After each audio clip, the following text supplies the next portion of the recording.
புதுச்சேரி அரசு ஆதிதிராவிடர் மற்றும் பழங்குடியினர் நலத்துறையின் ஆய்வுக் கூட்டம் துணைநிலை ஆளுநர் கைலாசநாதன் தலைமையில் ஆளுநர் மாளிகையில் நடைபெற்றது.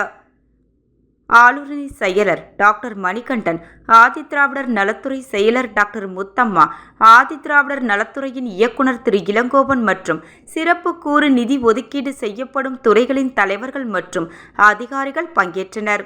கூட்டத்தில் ஆதிதிராவிடர் மற்றும் பழங்குடியினர் நலனுக்காக செலவிடப்படும் சிறப்பு கூறு நிதியின் பயன்பாடு குறித்து மதிப்பாய்வு செய்யப்பட்டது. புதுச்சேரி அரசு ஒவ்வொரு ஆண்டும் நிதிநிலை அறிக்கையில் திட்டங்களுக்காக ஒதுக்கீடு செய்யப்படும் நிதியில் 16% நிதியை சிறப்பு கூறு நிதியாக ஒதுக்கீடு செய்வதையும், அவ்வாறு ஒதுக்கீடு செய்யப்படும் நிதி 21 அரசு துறைகள் மூலமாக ஆதிதிராவிடர் மற்றும் பழங்குடியினர் மக்களின் மேம்பாட்டுக்காக பயன்படுத்தப்படுவது பற்றி எடுத்துரைக்கப்பட்டது. கடந்த ஆண்டு ஒதுக்கீடு செய்யப்பட்ட நிதி முன் எப்போதும் இல்லாத அளவிற்கு 92% செலவு செய்யப்பட்டதும் எடுத்து கூறப்பட்டது.